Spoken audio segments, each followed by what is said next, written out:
Okay, there we go. My bad. No, it's all right. Okay. So is it it's already recording, right? Yeah. All right. Well, welcome to the MMA Freakcast. This is Edson Valenzuela. I'm Matthew Salzer. And really, we're just going for it today.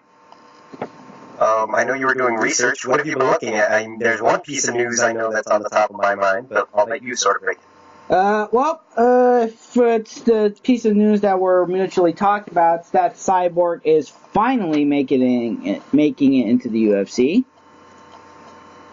Yeah, and I don't.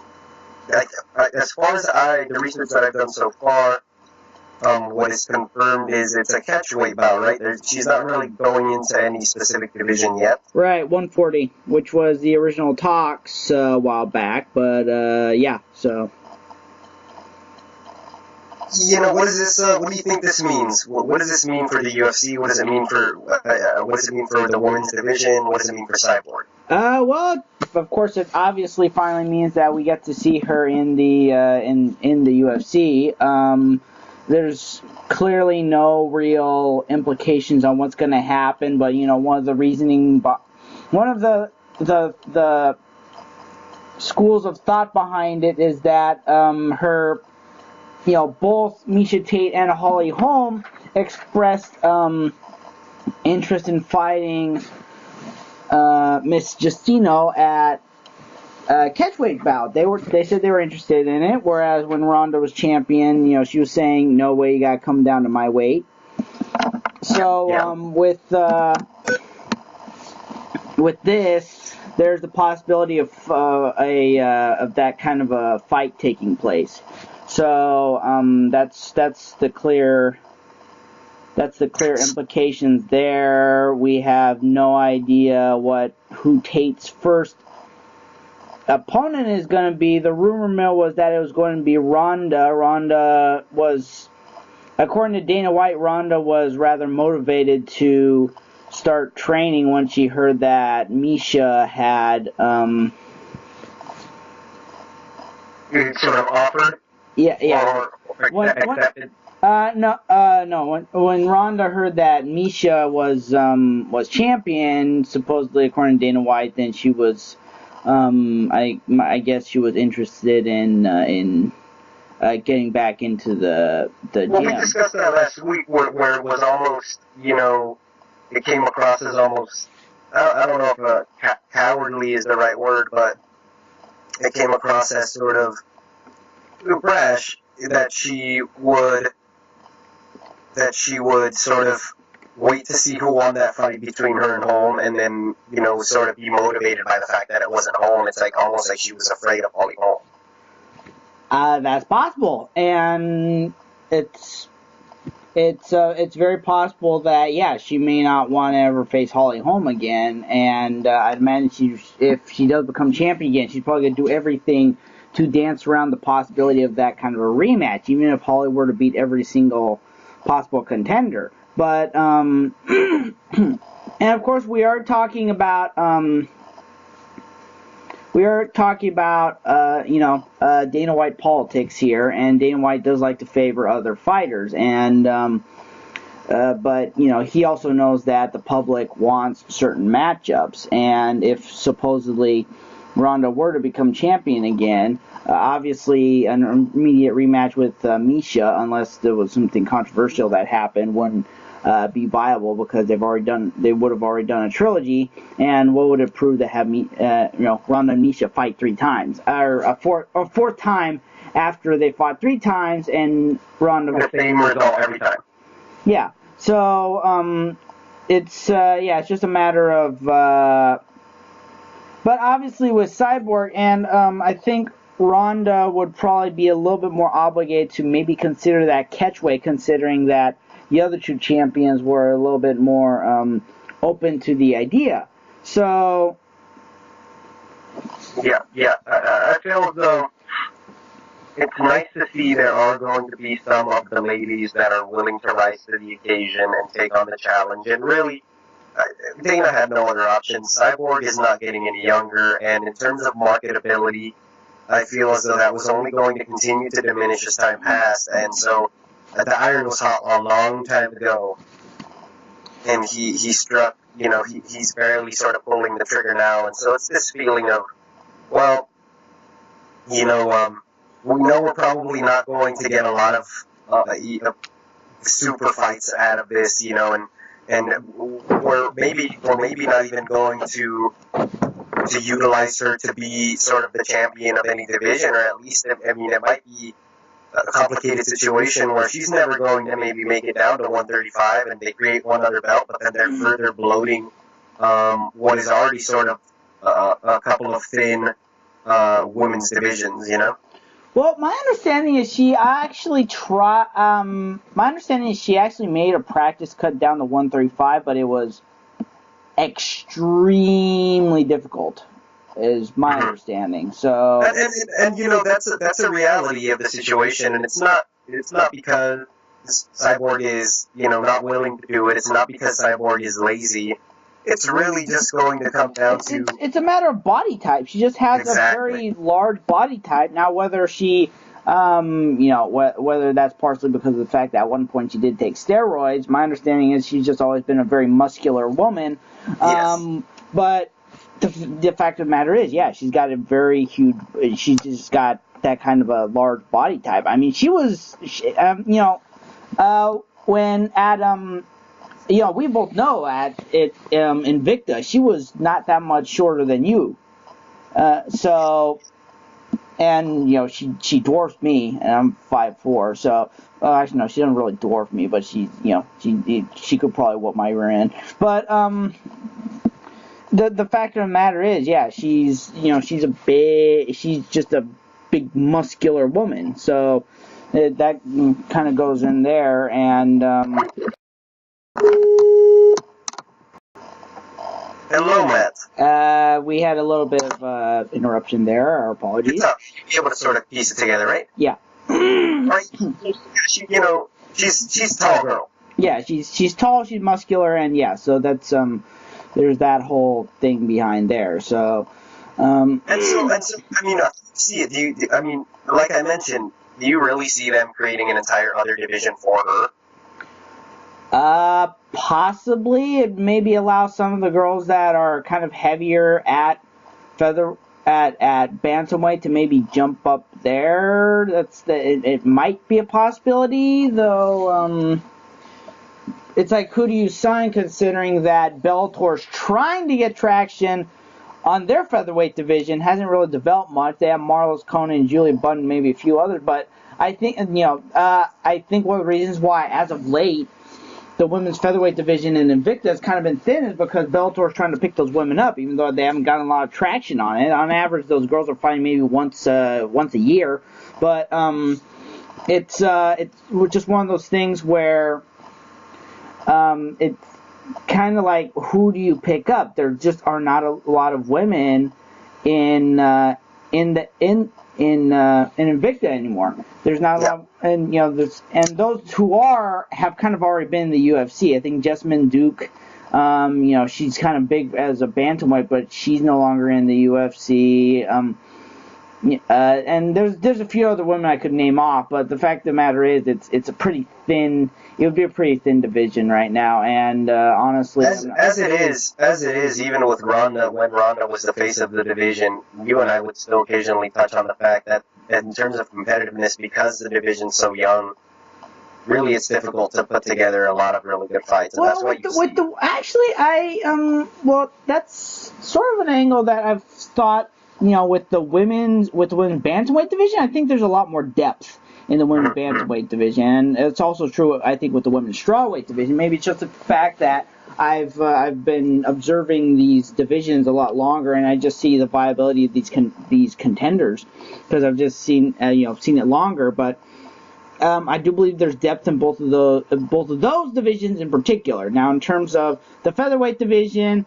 Yeah, the depth there is the women's featherweight division. Just the fact of the matter is the fact of the matter is that Cristiane Cyborg Justino rules over. She's a shark in a pond full of fish. That's basically what it comes down to. She's I think that's a pretty good comparison, considering that sharks are muscular and she's muscular. But anyway. No. And also, I mean, but what I'm wondering is also, I mean, how many big fights do you think they can get out of having her there?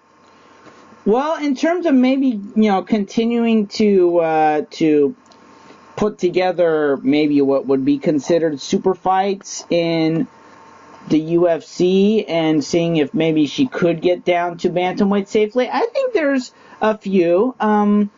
Definitely Holly versus Cyborg, but of course, obviously, everyone wants to see her compete for the title.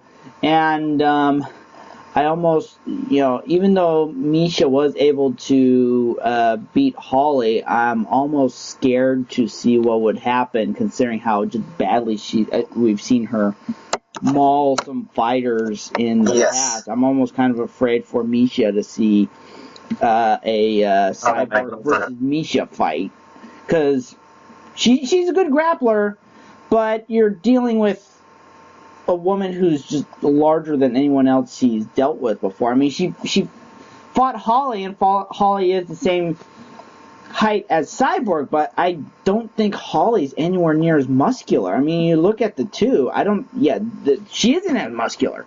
She's not. And then just not the same sort of frame. Holly's a very athletic-looking person, but still not quite doesn't quite have the bulk that Cyborg has. And again, as I mentioned, I feel though that this is as good as it's going to get in terms of what sort of, that is to say, a catchweight debut bout is as good as it's going to get, as far as sort of this I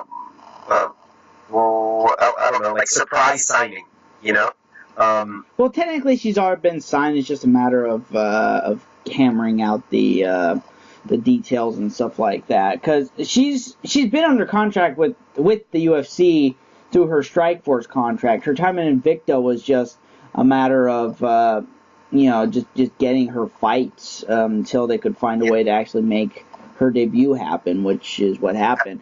And just going on to her opponent, I almost feel sorry for Leslie Smith. This is going to be ugly.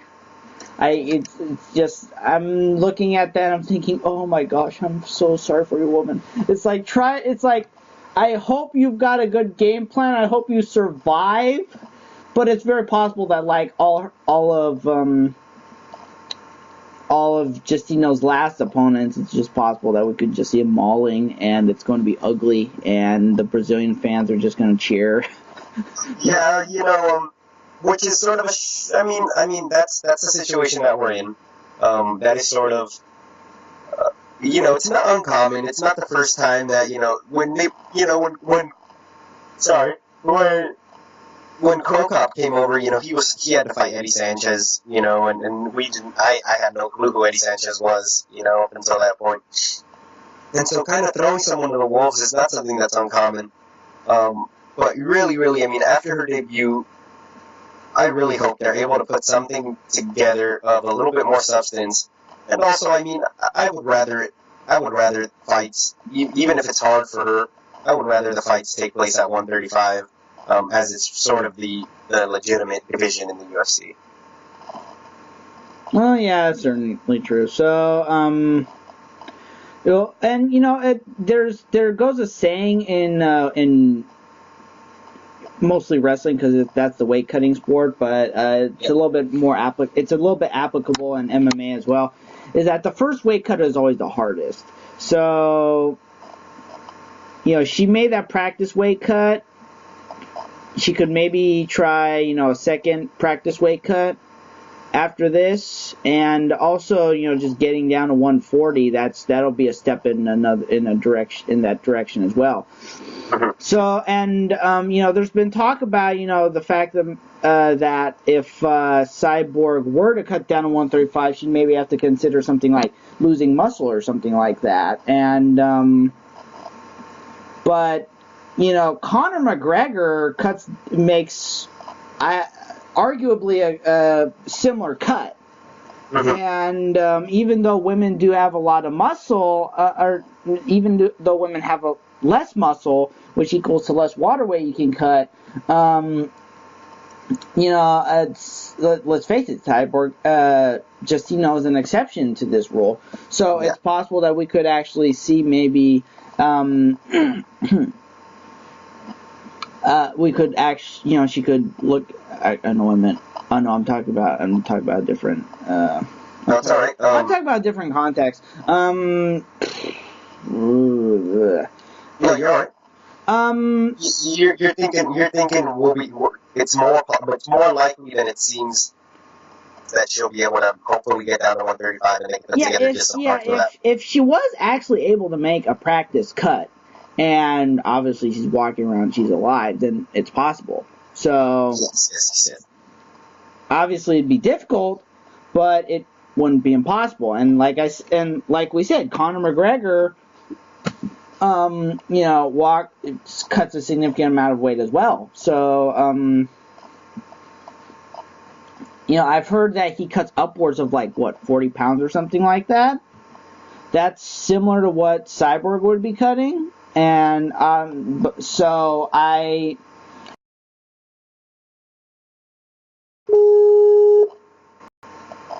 Wow. I'm not sure what's going on there, right, Matt?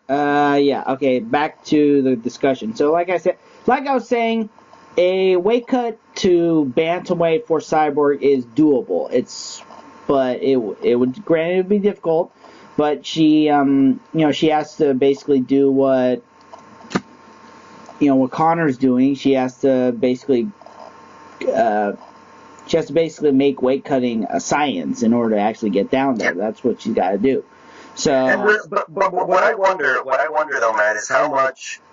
I mean, if it took her this long, to sort of be, regardless of who played the role, if it took her this long to be added to the roster, and let me see here, how old is Cyborg?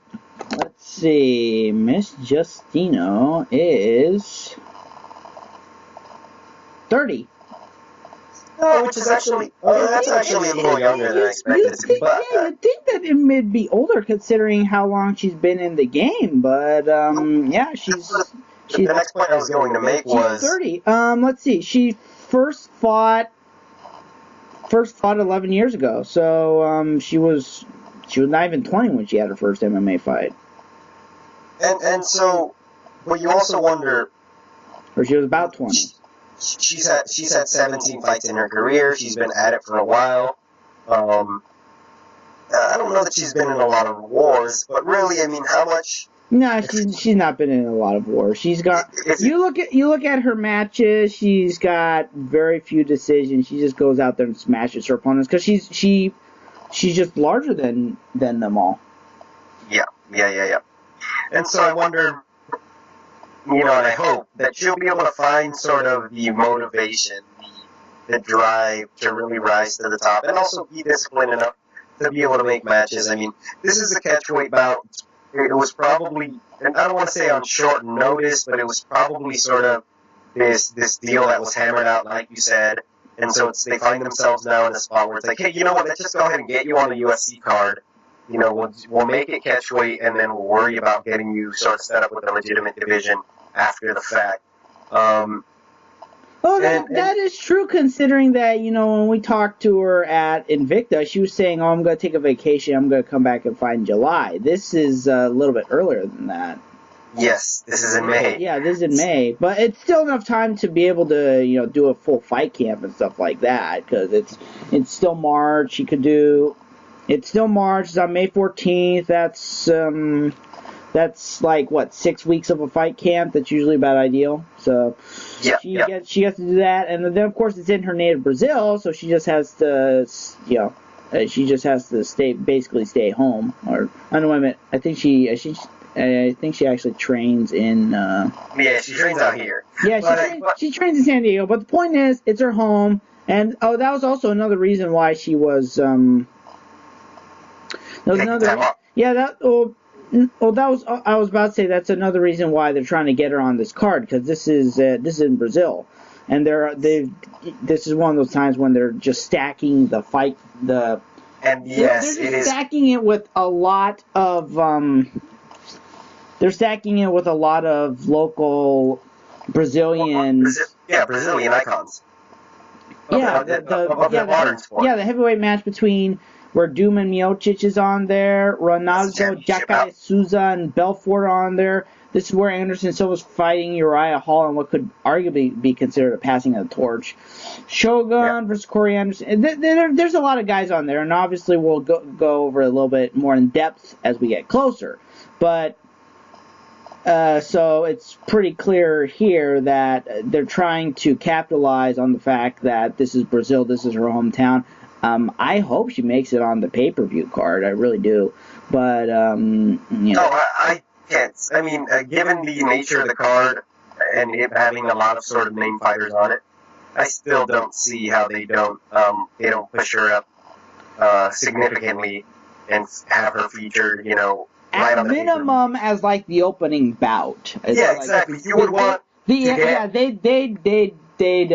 she's a big enough name fighter to where it'd be stupid not to put her on there. Exactly. You want to get new eyeballs on her. You want to.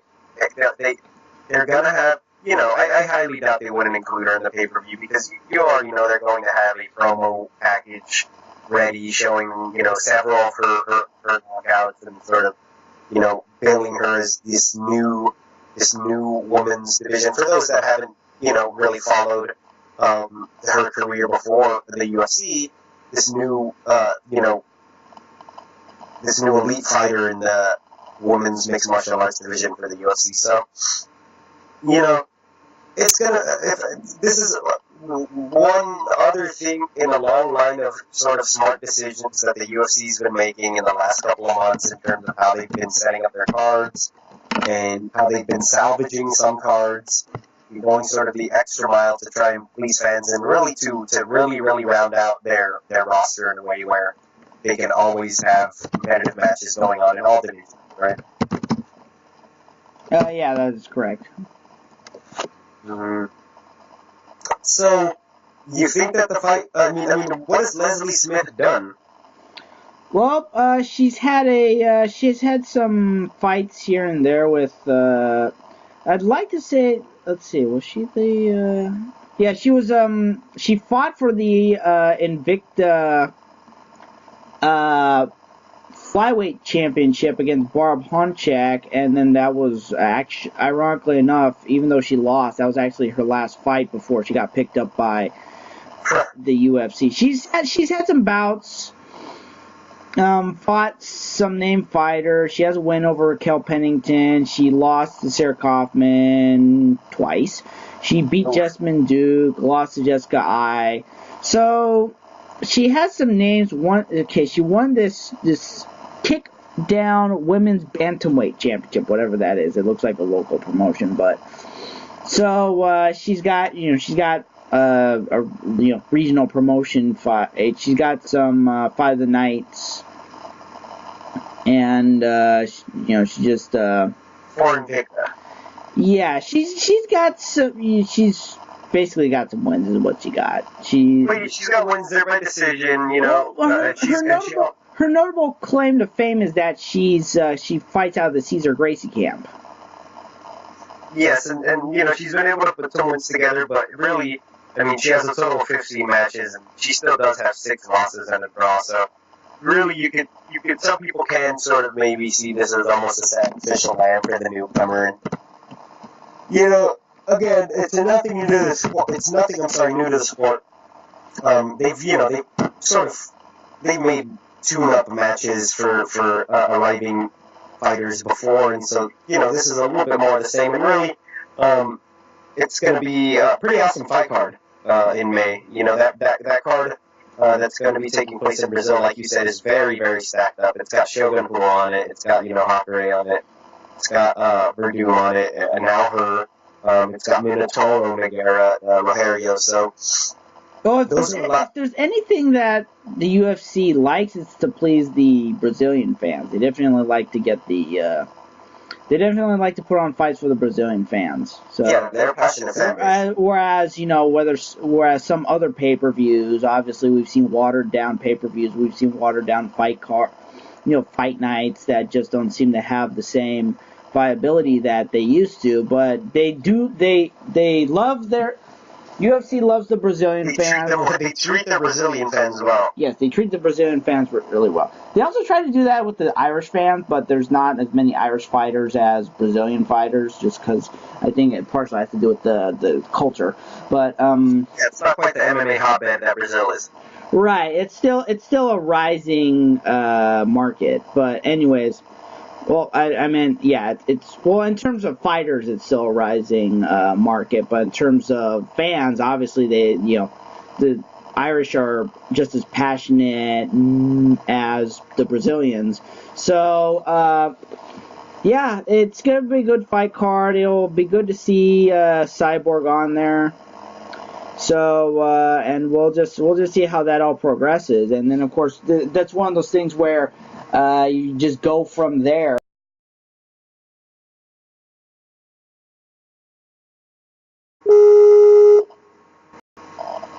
Holy moly! Okay, I think we're good. This is an interesting day to say the least in terms. Oh my goodness, yeah. So, well, I guess we could use that as an opportunity to sort of move on to. I mean, I don't know if is there another because. I was wondering if there was another notable piece of MMA news besides the signing of Cyborg, because the next UFC Fight Night is in Croatia, and that's actually not for another 11 days or so. Yeah, I wasn't really. Yeah, in all honesty, that wasn't exactly something that was on my mind to cover. So I was thinking we could probably just get into that one more when we come to it. But what we haven't gotten into was the UFC. I mean, we could look at that very briefly, but obviously we haven't talked about the Fight Night results for the UFC Fight Night in Brisbane. Okay, let's hear it. That was the main event between Hunt and Mir, is that right? Yes, main event between Hunt and Mir, and didn't we both predict a Hunt knockout? Yes, we did, but I think I don't know if you got the round right. I can't remember, but yeah, we did both predict a Hunt knockout, and I was hesitant, but there it was. Yeah, and I've said this before. I really think Mir needs to consider calling it quits. He's 36. He's lost 6 of his last 8 bouts, and he's on a 2-fight losing streak. I really think he needs to call this one, and because he's the great guy. He's a great company man. Obviously, he's one of those guys who's probably going to have a job there. Yeah, he's gonna have a job there. They've employed fighters before. Matt Hughes is on their payroll. Chuck Liddell's a vice president of business something, which he does have a business degree from Cal Poly. I think Hughes is the vice president of business or fighter relations or something like that. But Forrest Griffin, I think, is some kind of brand ambassador or something like that. But yeah, they need to. I think he needs to call it quits. Maybe this is his time to go into commentary like he used to do, and that he's considering doing now. So I think he really needs to call it. I really do. I think, and if he doesn't, I think Dana White needs to do the right thing and try to convince him. Because I just think he's taking a lot of punishment nowadays. He's just, like I said, should consider himself fortunate he didn't get cut after that 4-fight losing streak. Now here he is, losing another 2 fights after that very brief 2-fight win streak, and he's gonna end up like Gary Goodrich after a while, and we don't want to see good fighters like that end up like Muhammad Ali or Gary Goodrich or anything like that. We don't want to see that kind of damage. So, and also you consider the fact that really his career it was sort of extended a lot more than maybe a lot of people would have imagined it would. Yeah, especially after that motorcycle accident. After the motorcycle injury, and being stripped of the title in 2004, and then the slow comeback, in which he didn't really do well initially coming back. He got a very swift beating from Brandon Vera, and really then a lot of people felt like, whoa, Mir's done. That'll be that. And he was able to pick up some momentum after getting the win against Brock Lesnar and, being on the Ultimate Fighter, winning, I think, the interim championship after that. But still, he's never really been able to put together a meaningful streak, so to speak. Well, yeah, his last streak with 3 big-name fighters was that fight after that fight with Shane Carwin. He beat Crow Cop, Nelson, and Big Nog the second time, and that was the one where he broke Big Nog's arm, and that was one of those ugly submissions you don't want to see happen, but they do sometimes. Yeah, so that was the last one, and then immediately back to back after that was that 4-fight losing streak. Yeah. See, and so he's always been so uneven, and like I mentioned earlier about someone else, he's not going to get any younger, and also, he does have a future with the UFC to so many different sort of capacities that there's no real need for him to continue extending his career, especially if he's not really on the upward trend. But that does segue us into a discussion about Mark Hunt, and how he has sort of recently seen just a little bit of a renaissance, and he's especially older. He's a 42-year-old. And he's actually gone on record on saying that that last, he got a contract extension with the UFC, or they signed a new one, or whatever. But he actually went on record saying that this was going to be the last one, because he knows he's not getting any older. He knows that he can only go so long. So he's going out there, and but yeah, there was this time when there was that time where he went on a 6-fight losing streak, and that one of those fights was a UFC fight. So it started in Pride and it ended in the UFC. So he's kind of been that guy who's been dancing on the outside of the possibility of just of retirement. Yeah, retirement, but he's been able to go out there time and time again, and In the UFC, he actually has been able to find more success than some people might have expected him to, especially after starting that streak in Pride. And so, fans, I feel, always maybe thought if Mark Hunt could just put together, a fight streak. He has a puncher's chance at, a championship, and he definitely had a puncher's chance, considering that he actually fought for the interim title against Fabricio Werdum at one point. Yes. So yes. Yeah, and he was not, and he still was not able to. Sorry, he still was not able to, parlay that into any sort of success and stuff, and so. Yeah, it's nice that he was able to, if it was really his retirement bout, it was nice that he was able to do it sort of in his hometown or in his home country, in Australia. He's from New Zealand, but in the sort of home region, let's say. Yeah, he's still very much liked in Australia, so. And so, and he's had a career full of some pretty awesome knockouts, and I mean, he goes as far back as K1 kickboxing, is that right?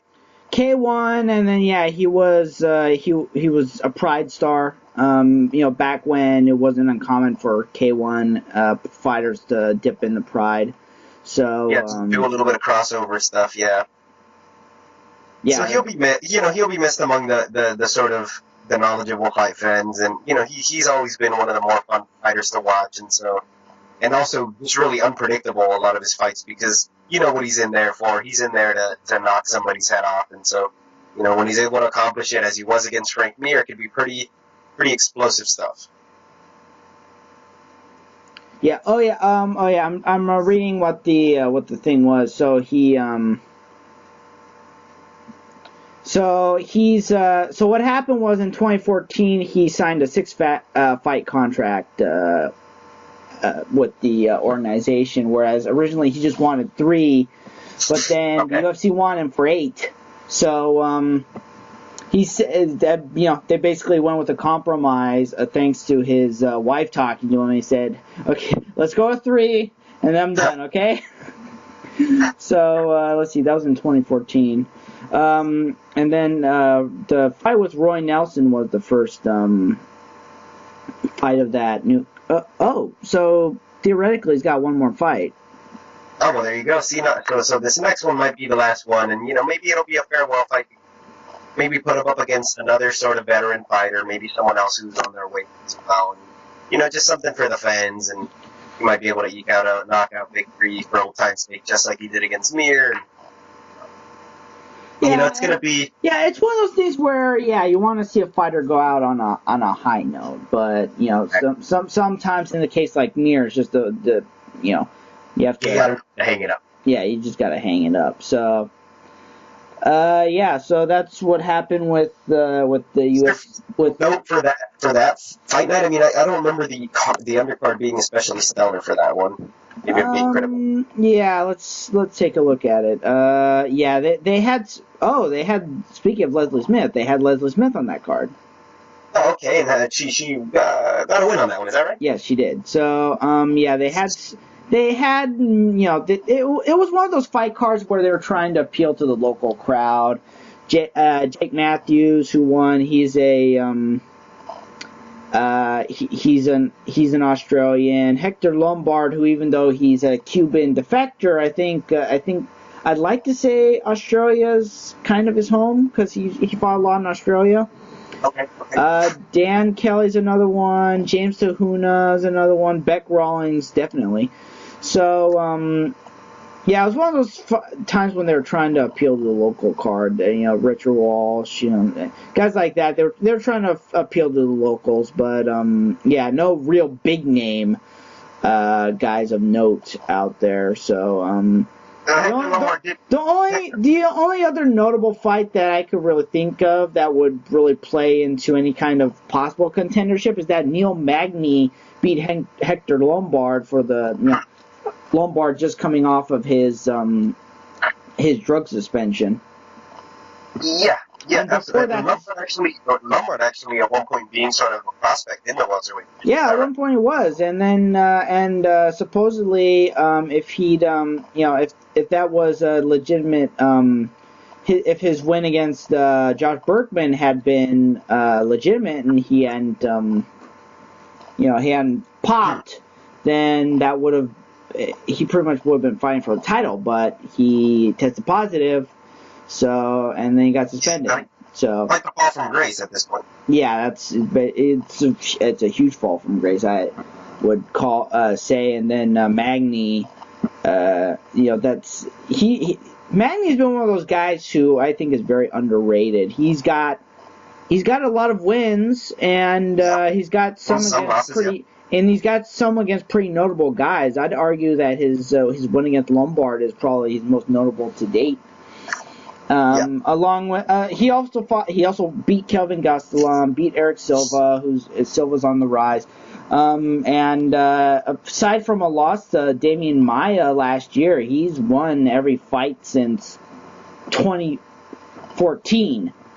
Yeah. He's fought. He's won 2, 4, 6, 8, 10 of his last 11 fights. I'd say that's pretty good in the UFC.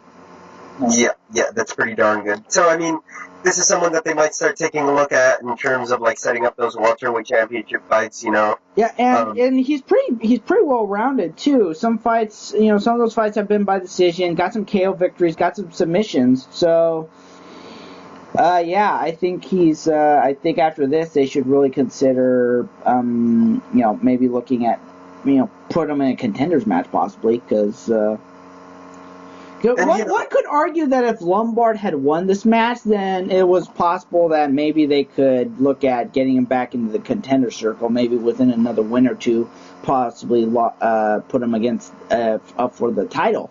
But I'd argue that Magny, you've got to make even more of a case, considering the type of people he's been beating as of late. So, yeah, and also, I mean, there's been a fair amount of shaking around of the UFC cards in the last couple of months because of pullouts and injuries and such.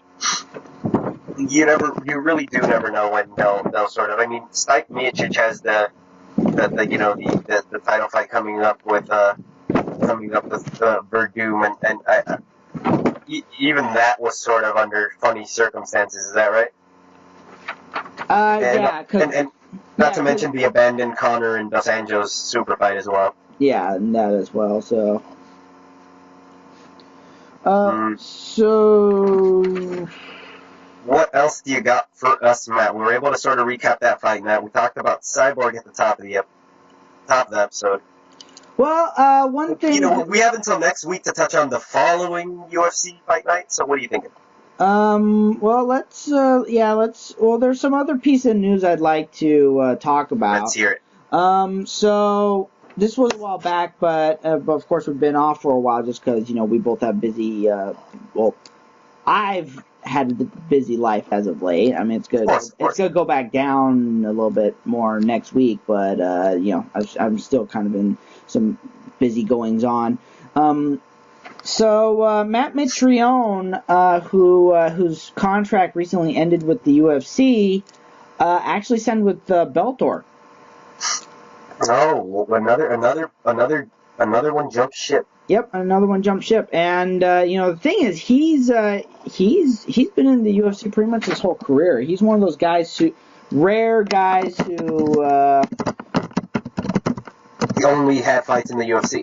Yeah, he was one of those rare guys who got to make his career in the UFC through the Ultimate Fighter heavyweight season, and so he's only fought in the UFC since 2009. Has a total of 14 fights. His last fight was that controversial one to was Travis Brown, where Brown eye poked him, and and his eye looked bad, but they still gave the fight for Brown apparently. So, and that's sort of a weird way to go out, but I mean, again, Bellator's doing their best to sort of try to draw a little bit try to siphon a little bit of the UFC's talent, right? And they're obviously, I think the thing is that, with some of these UFC fighters, they're offering enough money to where, obviously the UFC isn't willing to match it. They're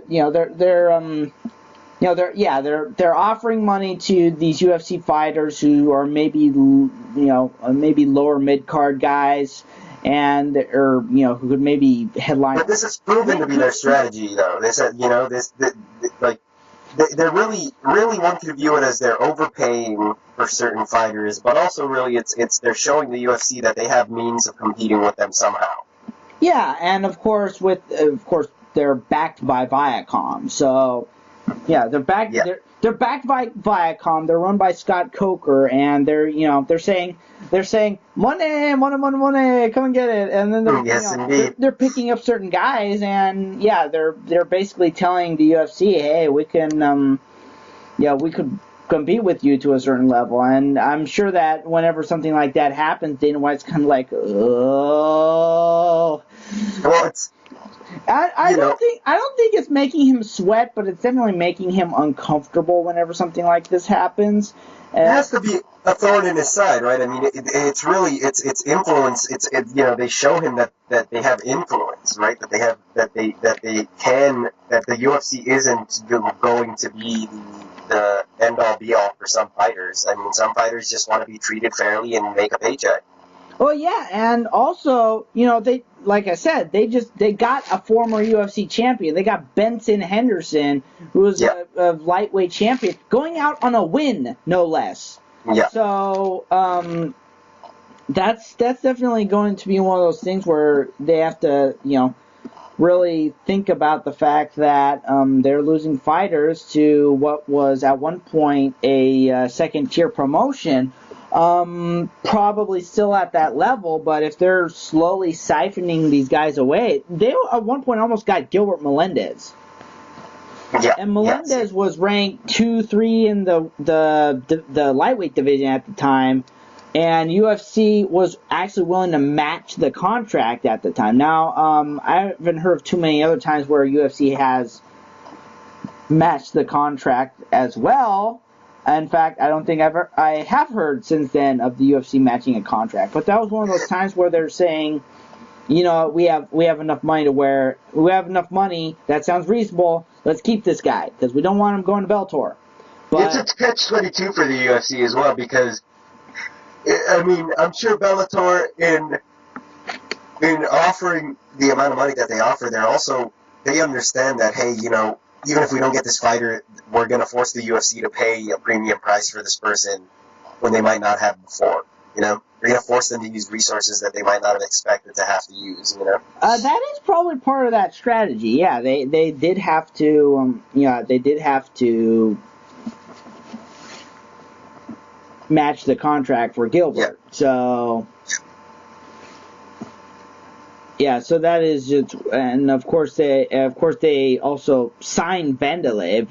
There was that whole issue there between the UFC and Vanderlei. And in all honesty, I'm not exactly sure what the point was of the UFC trying to, keeping Vanderlei under contract when he wasn't fighting with them anymore. I don't understand the point. Vanderlei Silva, I think, does have a little bit of, crossover notoriety. He's sort of, I wouldn't say he's popular among casual fans, but I think he's sort of, tangentially connected to Chuck Liddell in a way, or sort of that generation of fighters where some people might just know who he is, without having really seen a lot of his fights. Yeah, true. And that, that brings eyeballs to the sport. That'll bring eyeballs to Bellator. Yeah, when I have the feeling though that when he actually gets to fight again, it's going to be because they lifted that lifetime ban. I think it was 2 years or something like that. So he's going to be basically on that same level like Hoist or Shamrock. It's gonna be he's basically fighting in the seniors division. I mean, what's the point of matching him up against? They could maybe do him and Tito Ortiz, but there you go, a rematch, really. Oh yeah, a rematch because that never happened. Okay, so anyways, so there's that, and then a very interesting piece of news that was going around the rumor mill. So Jonathan Snowden, very notable reporter, sent a tweet out a while back talking about how the Fertitta Zuffa is considering selling the UFC for $6 billion to, I can't remember what the name is, but some Chinese company. Interesting. If there's even a grain of truth in there, I'm thinking, what? Well, maybe. I don't know if you've seen those brain explosion commercials, but yeah, my brain's about to explode. It's I think, and I've heard it alluded to, I think, on a podcast here and there, where I don't know that the UFC is as permanent in its current form as many people might think it is. I mean, people have always, and not to go too far down a rabbit hole, but there have been sort of rumblings within combat sports fans for a long time that the UFC could reach this sort of pinnacle moment where it's become so big, the roster becomes so big, the fighters demand so much autonomy that eventually it just will splinter or fragment off into several different fight organizations instead of one central fight organization.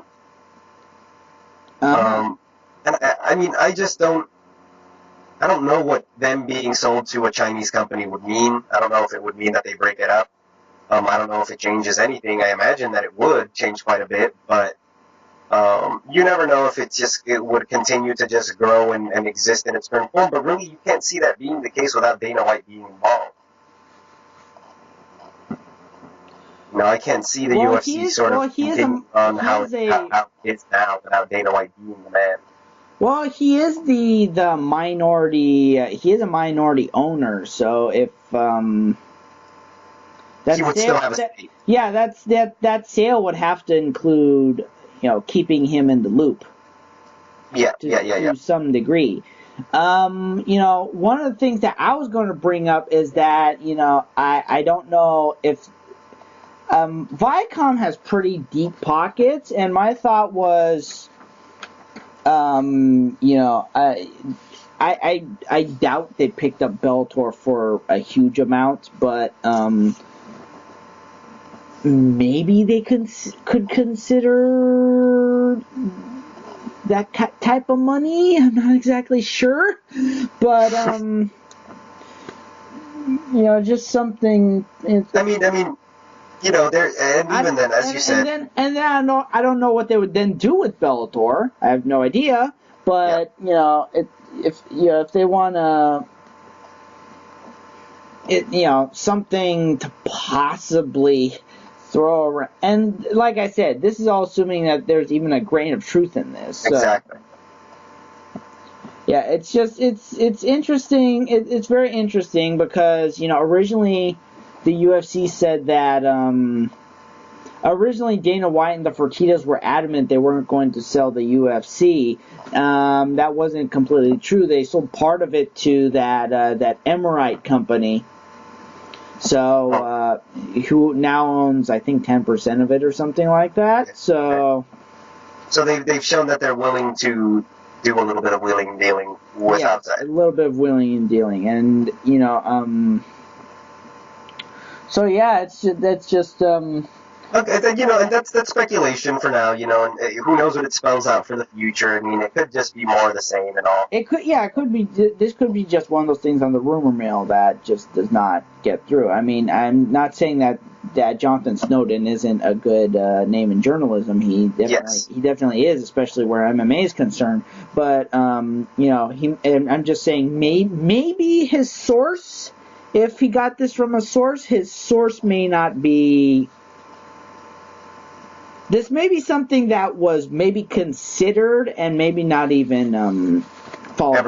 Ever close to the closing sort of thoughts. Yeah, this is just one of those things. And if something else I'm going to throw out for this money, you know how I said that in the last podcast that I heard that suppose Shane McMahon wanted to buy the UFC around the time that it was up for sale from Semaphore Entertainment Group. Yeah, the Fertittas bought it out.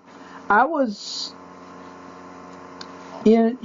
for that kind of money now. Vince McMahon couldn't afford it now because the WWE is only valued at like $500 million or something like that. $6 billion. $6 billion. Incredible. Yeah. That's how. What is that like? 10 zeros, I think. I feel that that's 9 zeros. Yeah, close. The UFC, it has been an incredibly efficient business that has, I think, an incredibly high profit margin. And so between the gates and the pay-per-view sales, which can be astronomical, and also the relatively low wage of the fighters, they're able to put together some, they're able to get some money going and some value, put in some value into the company, right? Well, that and also the, they're getting all this, they're also getting sponsorship money now. On top of all that. Yes, it took a while, but they're getting sponsorship. I mean, let's not talk about Reebok because Dana White's claiming that they're not getting any money from Reebok, but even without Reebok, all those all those sponsorships, all those guys that are in the octagon, Bud Light's in the middle of the octagon, everything single time. You see all these commercials, and Metro PCS is in there. You got Ronda Rousey in their commercials. You got the Harley Davidson. You got all these fighters. Whoever owns NOS, I think it's Coca-Cola. You got big name companies paying money to get into UFC. Not to mention also the movies. You got whoever the movie studios are, part of their marketing budget is to plop stuff into the UFC. Yeah. So absolutely. yeah, they're making bank. Yeah, some dough. And I can understand why some of the fighters are kind of a little bit more like, why aren't we getting more of this? That's something obviously to talk about later on. But yeah, that's definitely an issue. But yeah, so it's a nice piece of speculative news. Yeah, if someone's willing to buy the UFC for $6 billion, if the Fertittas are willing to sell, I'd say from that $2 million that they spent, they made quite an investment. Absolutely. Obviously, we all know that those early days were not easy. At one point, we're actually thinking of selling the thing around for like $5 million to it wasn't easy. It was not easy, but they made it through. And how times have changed. Yeah, how times have changed. So what do you think, Matt? Okay, one last thing to talk about, and then this is going to be unless you have something else to bring up, this will probably be the end of the podcast. World Series of Fighting 30 is this weekend. All right. And it's at the Hard Rock in Las Vegas. So the major event, or the main event that's going on, is David Branch versus Clifford Starks. All right. And so David Branch is actually a 2-division champion in World Series of Fighting. Yeah, he's 2-division champion in World Series of Fighting. He's the middleweight and he's the middleweight and the light heavyweight champion. Okay. He earned the first won the middleweight championship in June 2014 World Series of Fighting 10. And then he picked up the light heavyweight championship in 2015. So, and I think that just goes to show the sort of inner roster or the capability to find talent. Probably a combination of the two. Cause, a little bit of both. We've talked before how World Series of Fighting, they got some big names, but for the most part, it's a thin roster. I mean, we tried to do a pre-show for we tried to do a pre-show for World Series of Fighting 28, I think. 28, and we couldn't because the only guys that I knew in particular was the champion Marlon Moraes. And it was not easy to do research for some of the guys that were on that. Yeah, it was difficult to try and do a pre-show for that. We probably would have, we could have done an easier pre-show for when we covered Invicta, and we probably should have, but logistics. So, exactly.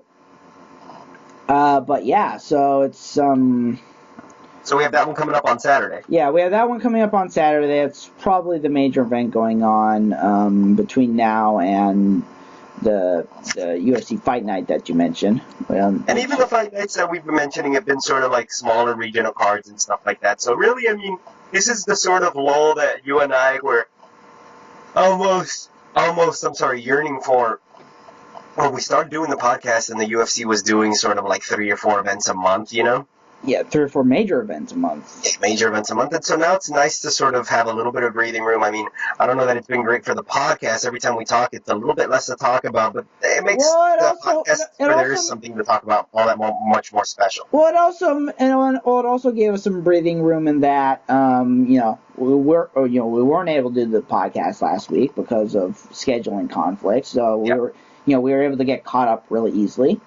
Yeah. And so we were able to get caught up pretty easily, and we were able to actually put on a legitimate show. Not to mention, there's always stuff going on, in between in terms of the rumor mill and just various other news,